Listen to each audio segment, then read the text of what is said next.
Hey friends, Victoria from amodernhomestead.com here, and it is 7:40 the night before a big trip, and I have just realized that I have no snacks prepared. And if you know anything about me, we tend to take all of our food on trips where we're going to be gone for more than about a day. And so breakfast, lunch, and dinner we usually make everything for, including snacks. So I normally have, homemade sourdough Einkorn crackers, chocolate chip cookies, all sorts of stuff that we take with us. But because of the move, because of just everything that's going on, I forgot. We're leaving at 7:15 in the morning and I have nothing ready. So I thought I would invite you along for a little crisis baking. I'm gonna whip up some Einkorn chocolate chip cookies. This is a recipe I have been making for 27 years, 20 years before finding Einkorn, and then I adapted it for Einkorn about 7 years ago, and it is a classic. So I'm just going to get right down into this. I'm going to try not to talk a ton, but it is hard for me. So so we're going to start. We're just going to whip this up in a mixer, and let's get going. Okay, my hair is wet. I have no makeup on, but we are getting this done. So I'm going to start out with this Kirkland's grass-fed butter. I mentioned this in the sandwich bread recipe that I posted the other day. This is really good. I want to show you. I can get this little, it's not quite room temperature, so we're going to have to beat it for a little bit. But look how dark that is. I don't know if you can tell the glare from the, there you go. Okay, so this is really, really dark golden yellow, and I love when the butter is this color. This is the color it is when we make it from scratch with cream from our cows. And so I really, really love this butter. It's cheaper than the organic butter that we had been getting that was very pale yellow. And so this is a really good high quality butter. I really enjoy it for a good price. So we're gonna use a pound of butter, or 2 sticks if you use sticks. You can also double this recipe really easily, but make sure that you have a mixer large enough for that.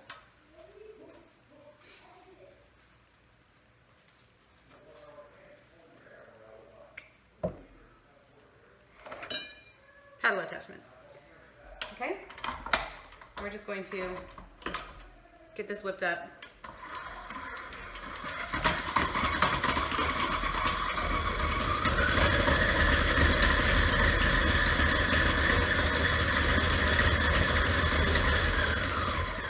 Lost a piece, it flew out. I had it up too high.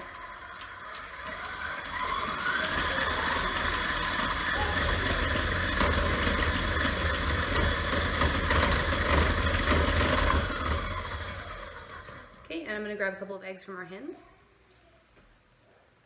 Somewhere. 2 eggs. Oh, you know what?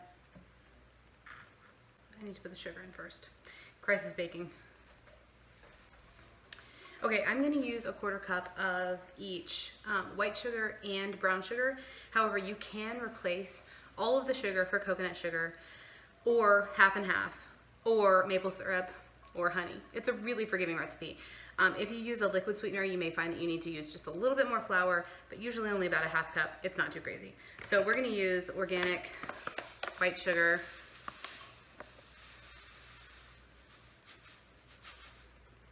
¾ cup,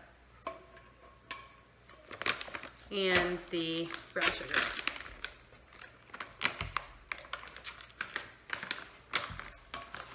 We often make this with maple syrup,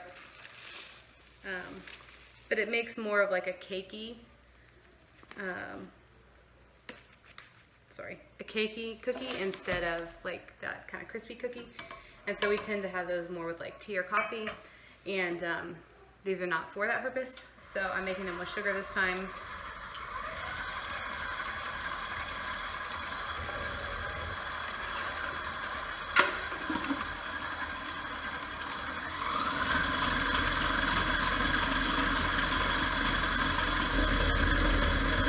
And we're trying to cream the butter and sugar here, so I'm actually going to get my spatula and scrape down the sides.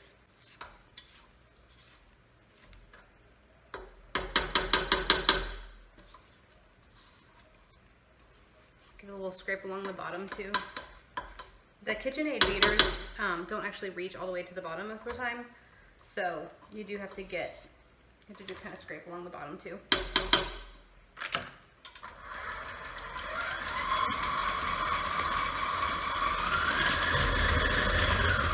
Okay, and now we can add our eggs.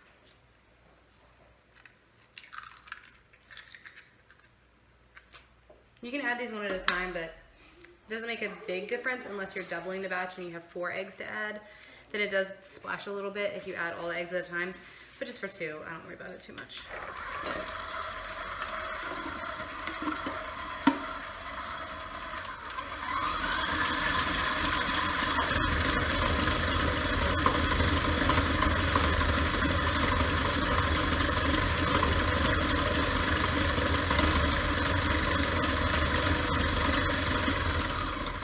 And then we're going to add a dash of salt, I don't know, half a teaspoon. I'm measuring with my heart here. Crisis baking. And a splash of vanilla. We make our own vanilla and we use this really great organic vodka, and we get organic vanilla beans and just soak them in there in a dark space for a couple of months. If you slit the vanilla bean down the side and kind of crush the bean a little bit, it ages a lot faster. So I'm just going to do a dash, like a tablespoon of vanilla.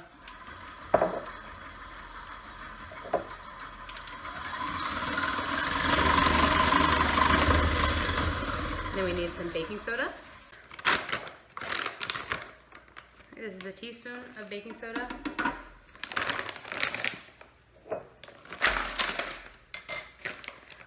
And then we're going to do about 2.5 to 3 cups of flour. And the reason I give you a range there is because you're really looking for texture. And that's going to be different depending on the type of sweetener that you use. So, I'm going to do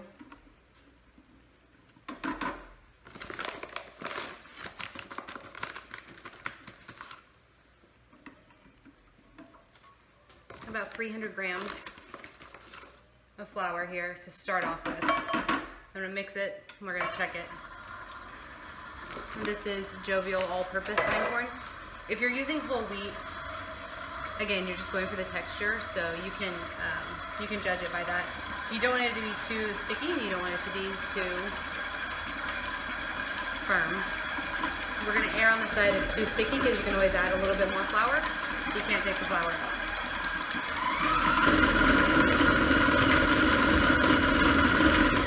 Okay, I'm going to give it a scrape down on the sides, and then we're going to look at the texture. I think it's going to need a little bit more, but we'll see.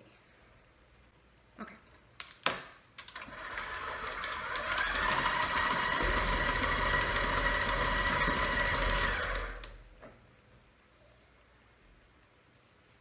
And so here's the texture, and I can roll it and it doesn't stick to my fingers, so that's good. That's good. So if you use maple syrup or honey in yours, you may need a little bit more flour because you're looking for that texture. So that's everything except the chocolate chips. Let's get those in there, and I'm going to show you my trick for getting these onto the pan really quickly. This is 12 ounces of dark chocolate chips. Actually, it's 10 ounces because our bags are 10 ounces. So just a bag of chocolate chips, whatever it is.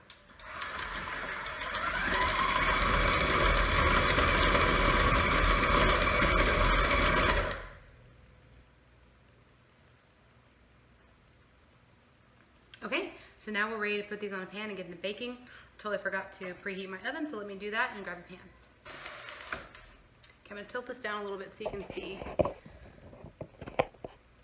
So normally, I'll scoot down here. Normally you might use a spoon or one of those like dough ballers or whatever to kind of scoop it out, but I'm gonna show you a really easy method to get this done quickly. What I normally do is bake like 6 of these, and then I ball the rest of them and put them in the freezer and then store them in a Ziploc bag for later. But since we're going on a trip and it's my husband and son and I and my parents, it's only gonna make 24 cookies, so they're probably all gonna get eaten in a couple of days. So I'm just gonna bake them all, and I'll show you how to do that. So you don't need any special equipment for this except 2 hands. What you're gonna do is grab a bunch of cookie dough. And this is why you want it to be, you know, firm and not stick to you. You're gonna make a dough log. a cookie snake. And then just gonna pinch and flatten. Oh, you can't see that, hold on, let me do it over here. So you're gonna pinch and flatten, pinch and flatten. Just keep doing that. And if you were doing that, you know, for the freezer, then you could get them a lot closer together because they would obviously not be baking. You're just gonna keep doing that until all your dough is gone. I like to make these pretty large, so we're only gonna make about, can't see me at all, we're only gonna make about, I guess 12 on this tray. You can make them larger than that. I really love making them, I guess maybe 2-ounce cookies. Those are really, really good, soft in the middle. So kind of make sure that they're all about the same size. And now we're going to bake them at 375 for about 12 minutes.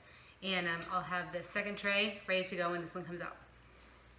Okay, we've got dinner on the stove and I managed to get my hair dry while these were baking and they turned out beautifully. So I was actually wrong. These are gonna make 36. This recipe is gonna make 36 cookies about this size. So if you make them smaller or larger, it's gonna change the amount, but 36 good sized cookies. And we got that done really quickly, so I'm very thankful. I also scrounged around and was able to find dried apples, fresh strawberries, raw cheddar cheese, and some fermented pickles to take as snacks as well. So we're gonna have a really great snack basket on our car trip, and I'm excited to get going, and I'm really thankful that you guys came along. Be sure to subscribe. I'm gonna be doing a lot of these recipe videos, and in the coming weeks, we're gonna be doing gardening and homesteading, canning, all sorts of things. So subscribe and get those notifications and check back often. We'll see you next time.